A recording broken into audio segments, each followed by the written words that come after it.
Hello friends, and welcome to Gardening with Creekside. Today we're going to work on the front porch.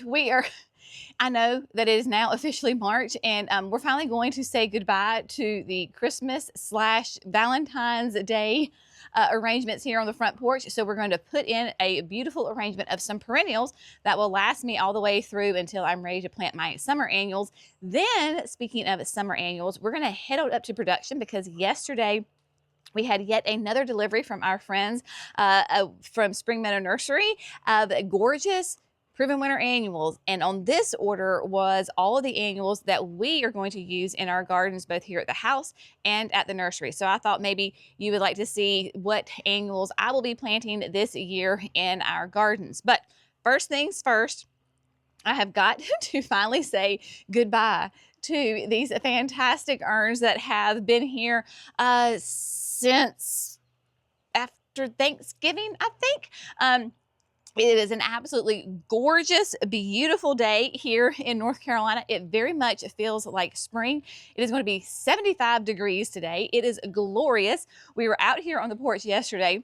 Jerry and I started first, and Jerry was like, honey, I think it's time to switch out the urns. Not less than 5 minutes later, Megan came out and joined us, and she was like, Mama, you got to get rid of the urns. So that is what we are going to do today. But I tell you, these urns have they've held up fantastic, right? I mean, look at that. Dried hydrangeas off of the hydrangeas that bloomed last summer. We've got, lots of fun, whimsical decor. They really have held up well, and I absolutely have loved them and enjoyed them. But alas, spring is banging on the door, and we're going to say goodbye to these, and we're going to put in something a little less flashy, a little bit more subdued. We're going to put in 3 perennials in each of these containers, and we're going to pot them up. Like, I have all of my supplies right here. We're actually going to plant them in the urns, get them nice and watered in, and they're going to be very happy. What we're going to use for our flower power is, of course, some Lenten roses. Lenten roses are in all of their glory right now, and this is Frosty. And Frosty is an absolutely stunning hellebore, has nice kind of those deep rose accents on the outside of the petals, and then on the inside it's a little bit more cream green. So you can see I've got 2 of them here, and while they are not massive, they are putting on a show. I thought about, do I need it for the video? Do I need to put 2 per pot? And you know what? We're not going to do that. We are going to keep it real life here. We're going to keep it practical. We're going to use 1 of each plant. And that way they can grow. And then when it's time for me to put in my summer annuals, which will probably be, honestly, in about 6 to 8 weeks from now, these will have put on some nice growth, right? They're not going to be huge because they are perennials. They take a little bit longer. But then I can take them straight out of these containers and put them in my gardens. That is the beautiful thing about planting perennials in your containers, is that nothing goes to waste. Now, if you wanted to leave these year-round, you absolutely could do that. These, of course, are going to be nice shade-loving perennials because our front porch is very deep and it doesn't get any direct sun until the very, very end of the day. So I need shade-loving perennials. So if you wanted to leave this year-round, again, you absolutely could. So we've got the Frosty hellebores. Then, of course, you know me, I do love the Everillo Carex. This is an absolutely stunning evergreen Carex. You can see it is actually starting to put on some little plumes right there.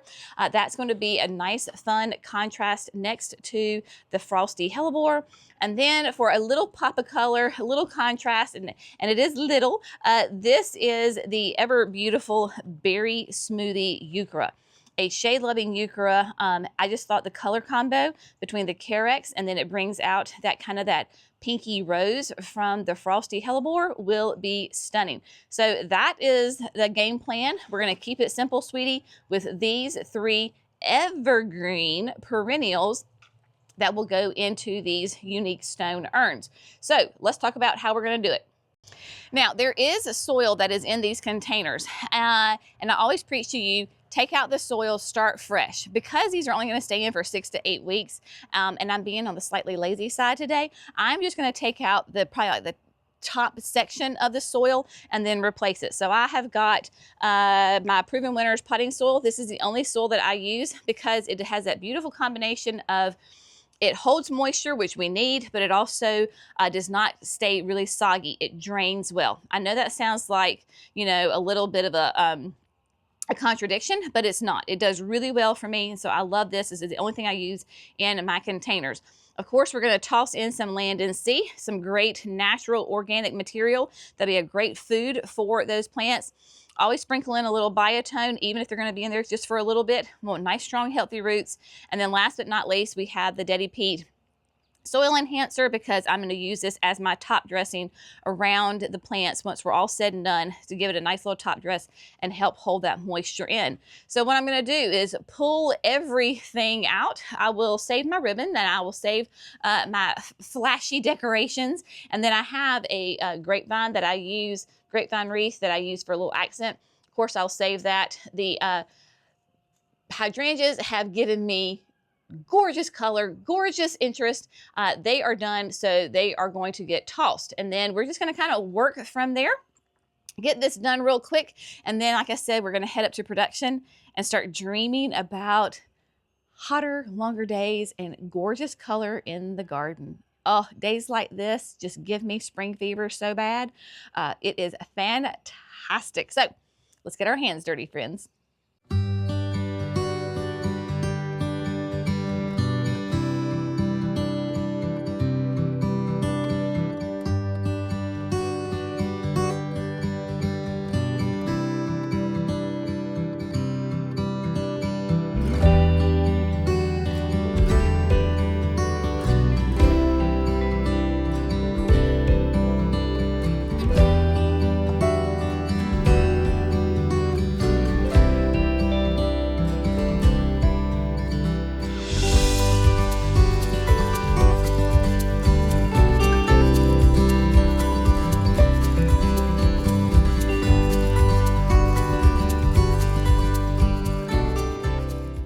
We got the urns cleaned out. So what I'm gonna do is I'm gonna walk you through step by step how I will plant this urn. So I took out all the soil to about like right here. Everything else on top was really, really dry because it hasn't been watered in literal months. Got down in there, it's nice and it's a little bit more moist down there. And so again, there's not a ton of roots in here, so it's not compacted. Plenty of soil for these guys to go in. So what I always do with my containers is I take some compost, whatever your preferred compost is that works well for you, and I put in a nice little layer on what I would say like the bottom third of the container, right? So we're just going to pretend that this is the bottom third. Then what we're going to do is come back up with a little bit of the potting soil, right? Put that in, leaving plenty of room for me to add, because I've got 2 1-gallons, and then I've got that quart. Break up any clumps that you have, get that in there, break that up. And then, of course, your biotone, right? Starter fertilizer, strong, healthy root growth, even when you're putting them in containers. There we go. Let the dust settle on that. Give it a little zhuzh. Okay, so I have in my head how I think I want this arrangement to go, but we will kind of play with it first. I'm going to kind of stick our hellebore off, not dead center, off to the side, because we've got 3, so I'm thinking kind of like a triangle. Because my Everillo is going to be a bigger presence in the pot, we're going to put it off to the side over here on the outside of the door. So I will plant these 2 containers as mirror images. So the Everillo will go off to the side, and instead of planting it straight down, I'm going to plant it a little bit at an angle so that it will kind of naturally want to kind of spill over a little bit. And then because my eucharis are going to be a little shorter and a little smaller because they are a quart, I'm going to stick that here, right there. Now, again, if I was planting this for a photo shoot, a magazine shoot, obviously I'm going to want a lot more plants in here. But all 3 of these plants love the shade. They do really well in cool conditions, and I am going to see growth. I am going to see growth on my euchera. I would love for this to get nice and full and kind of fill in this area. We shall see what she does because we're going into that growing season, and she absolutely could put on a lot of pretty little growth. So I am just going for a nice little pop of color here as we make our transition from winter into spring, because all of these can handle, you know, those below freezing temperatures. They are under the porch, which protects them. But again, if it gets freezing, if it gets down in the 20s, I don't have to worry about these guys getting harmed in those cooler temps. So we're just going to literally plant them right here, right? And then we're going to get any, because I do have holes between my containers, put some more potting soil in there. And then last but not least, we're going to take the Daddy Peat and we're going to just top dress. So one, it looks really pretty where those holes are, and two, it will hold in the moisture. So that way I'm not having to water these things very often. So easy as that.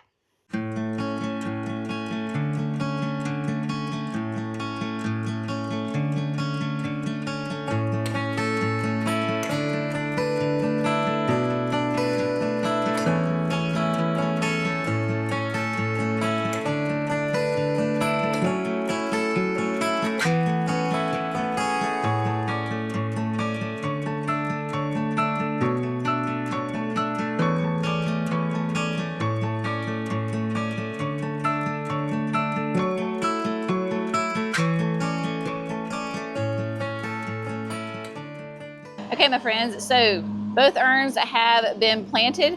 I had to do a little last minute little pivot, a little addition that I wasn't planning on.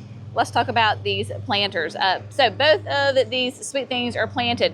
Once I got the perennials in, I stood back and I looked and I was like, okay, that just looks a little thin. It needs a little something.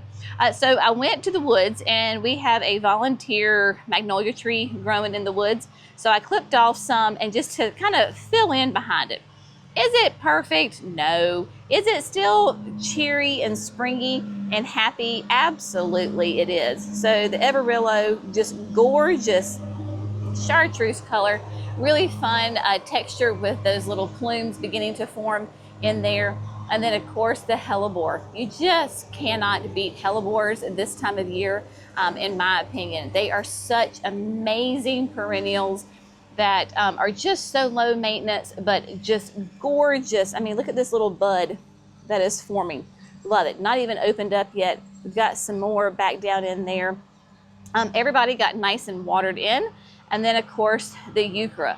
I really hope that the euchre will fill in. It, by all accounts, absolutely should.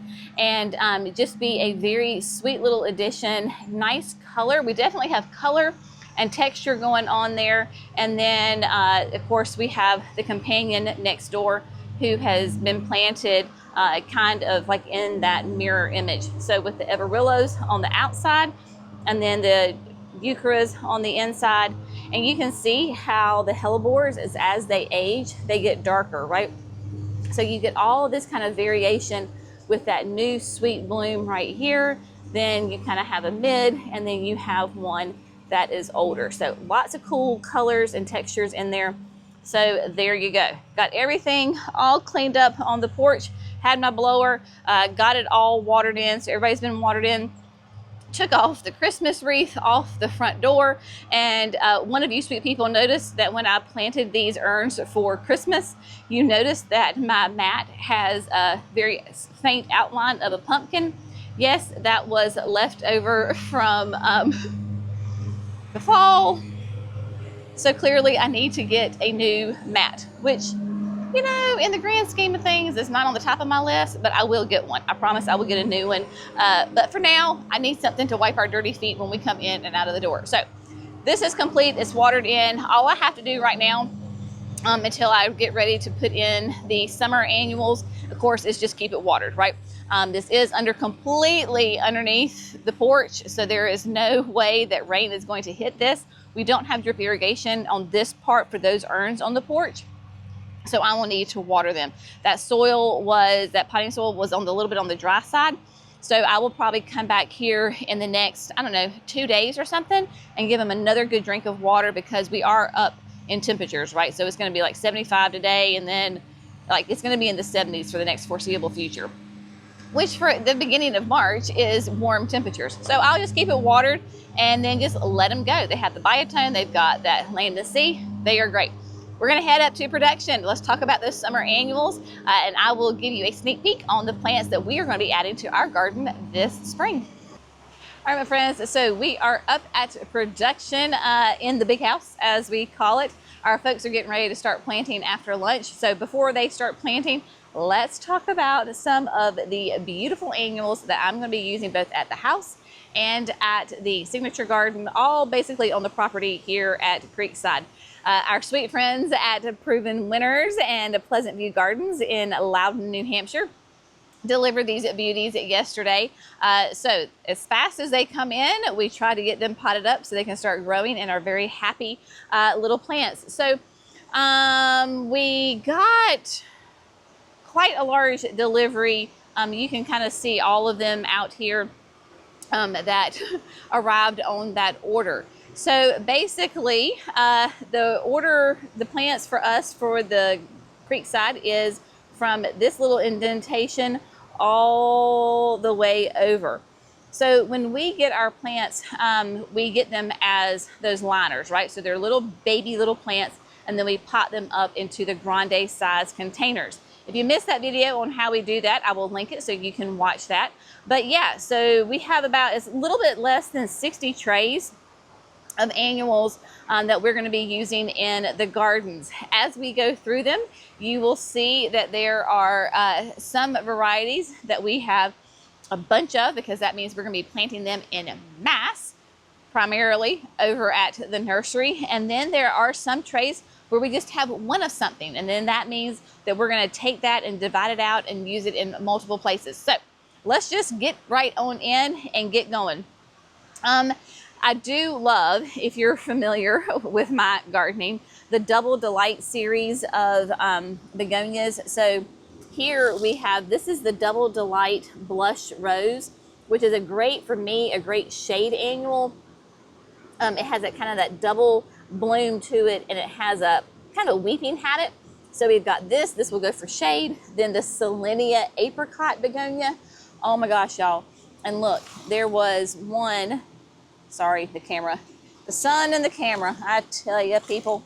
Look at this. Can you see that?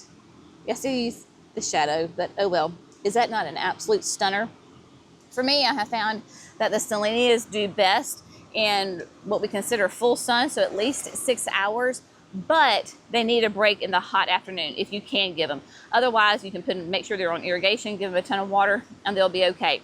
We have Meteor Shower Verbena, an oldie but a goodie, nice, tall, upright. You're gonna plant that in front of some David Austin roses.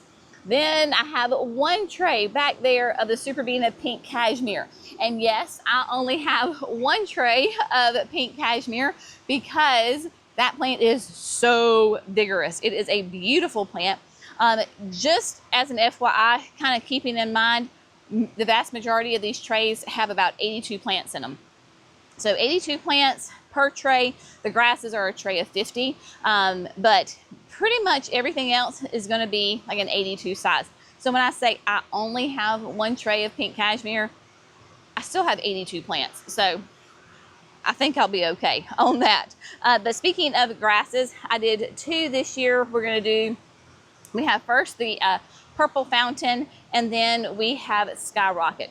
Now, when you get your Purple Fountain grasses, if you order from Creekside, you may see that your Purple Fountains are not really deep dark green, or the Vertigo will be the same way. I mean, deep dark purple rather. They have more of a green hue to them. That's because they're growing in the greenhouse, and so they're UV protected. As soon as the UV light gets on them, I promise they will turn that rich, rich purple. But even mine will be a nice green until that UV light gets on them. And then Skyrocket is beautiful, of course, because it's that beautiful variegated, that dark green center, and then the creamy edge on it as well.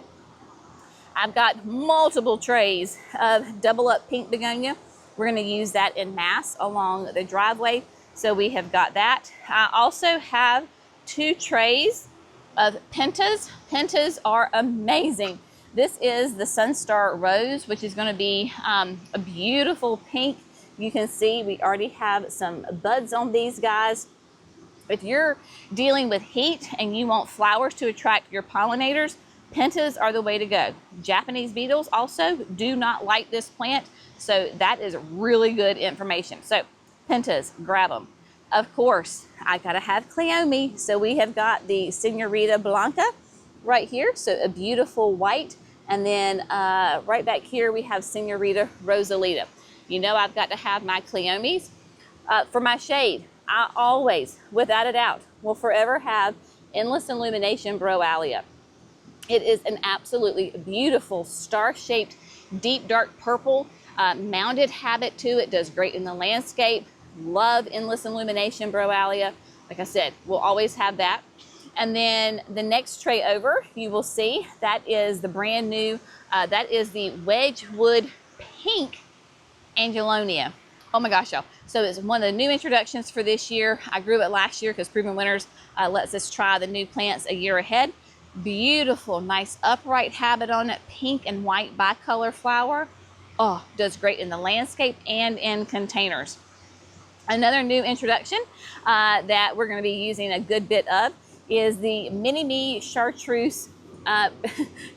This is that gorgeous coleus, right? So give you an idea, that is the size of our liners, and man, they will fill out, but the Mini Me is nice and petite compared to our beloved Wicked Witch. Wicked Witch will get huge. I mean, they get massive. That's why I always put them in the landscape, is because let them get big and beautiful. I love this plant. Then I've got to have my Rocapucos. This year I go with Rose. Rose is a lovely pink. I try to, every year I have a Rocapuco, which is that double impatient for the shade. Lovely. And I just try to rotate my colors. That way I don't have the same color every year, from one year to the next. And then we've got Diamond, I'm thinking this is Diamond Frost Euphorbia. So we have that. And then can you see that little patch of the blue silver? Yep, that Dichondra Silver Falls. And then next door to that is the Climbing Sweet Potato Vine. So if you saw our video a couple of days ago when I was in behind the garden shed cleaning that up, talked about how we always use the upside key lime. That's what that is for.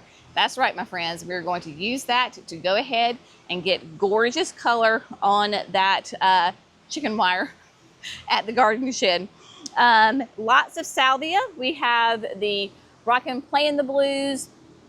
I've got the brand new Unplugged White right here. So we're using all of those. I love my salvias, with also the brand new Air Magica purple. That heliotrope, y'all, I'm telling you, it is a fabulous plant. Goes really long into the season. Deep, rich purple flowers on it. Pollinators love it. So low maintenance, such a great plant. We've got Guara. We've got the new Mojave Mango Portulaca. That too is going to go behind the garden shed in the heat. And so that one will go back there as well. And then we kind of come over here to Petunia land. We have got so many petunias. We've got Jazzberry. We've got Saffron Finch. We've got Mini Vista White. We are going to be using, of course, loads and loads of petunias. So basically, that whole patch right there is all going to be petunias. For a little bit of shade, we can do shade or sun. This is the Tyrinia. This is the Summer Wave Large Amethyst.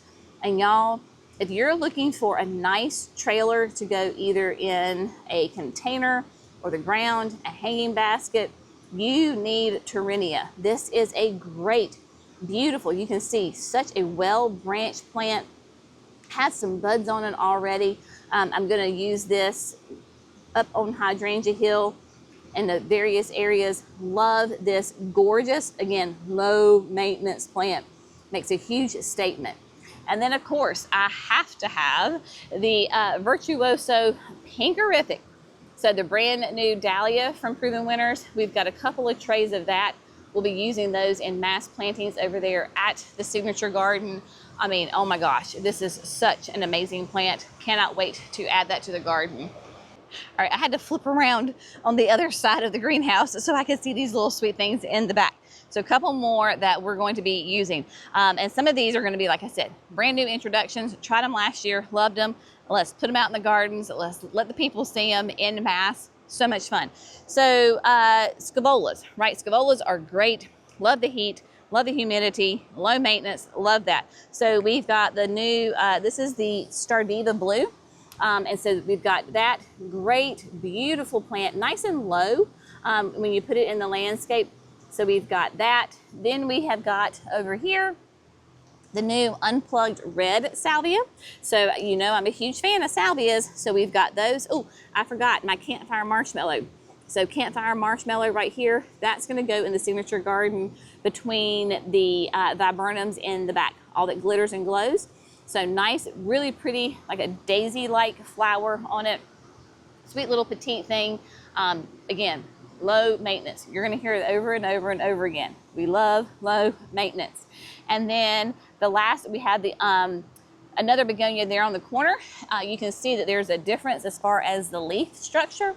So you know that these are two different kinds of begonias. So you've got a nice big leaf, and then this is that double up pink right here. This is my Surefire Red. I adore my Surefire begonias because they are such great performers. And so the Surefire Red is great because it can do sun or shade. Very versatile, rabbit resistant, all sorts of things. Japanese beetles don't like them. We're gonna use that more up in the entrance to the garden center, right? So the sign bed that I call it, where the gate is, we're gonna put those in the unique stone urns and in the landscape. We're gonna put them around the mailbox, gonna put them in lots of areas, using that same plant in different locations, different beds, different applications, containers, landscape, hanging baskets, in kind of that same region. It brings consistency to the garden. So by using that Surefire Red begonia in the urns, around the mailbox, maybe even putting some of them actually in the flower bed, again, it ties the whole space together.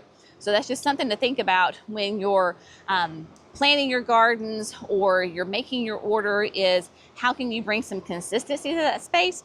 Because heaven knows I do love to have tons of variety in my garden, but that's one thing that I'm trying to do better at, is tying the whole space in. Because otherwise I'm just like, oh, give me all the plants. And I would rather have like a whole wide diversity of the plants as opposed to only picking a small handful of plants and using them en masse everywhere. Does that make any sense what I just said? Hopefully so. But anyway, there you go. So that is what we're going to be adding to the garden, along with, because you know, I will find little pockets here and there to add other plants. So as we're walking down, you can see just such cool plants. This is that fiber optics grass. This is such a fun one. It's called fiber optics because it has on the tips of it, it looks like the fiber optic cable. So great grass there. And then, oh yeah, so many beautiful plants. These are both for retail and the e-commerce. So we constantly are bringing in plants because, you know, we have to have that longevity. We have to be able to have plants ready at all different times. I can't order all, say, my bubble gums at one time, because the people who get bubble gum in the beginning of the season, so my hotter people, as opposed to waiting, you know, 6 weeks later and sending that same plant, that same crop to people who are in colder zones, it doesn't work. It's not gonna be the same plant 6 weeks later in a grande plant. So we're constantly bringing in those same plants over and over to keep the crops fresh, to keep them healthy. And then of course, we got to supply the numbers that all you sweet people have ordered. So anyway, it is like I said, gorgeous. Look at that blue sky. Can you ask for a more beautiful day? I think not. In fact, I am going to go home and probably take this sweater off and put on a nice cool t-shirt, and we're going to spend the day outside just piddling in the garden. It is a great day to do that. As always, we appreciate you. Y'all have an amazing day. We'll see you in the next video. Bye, friends.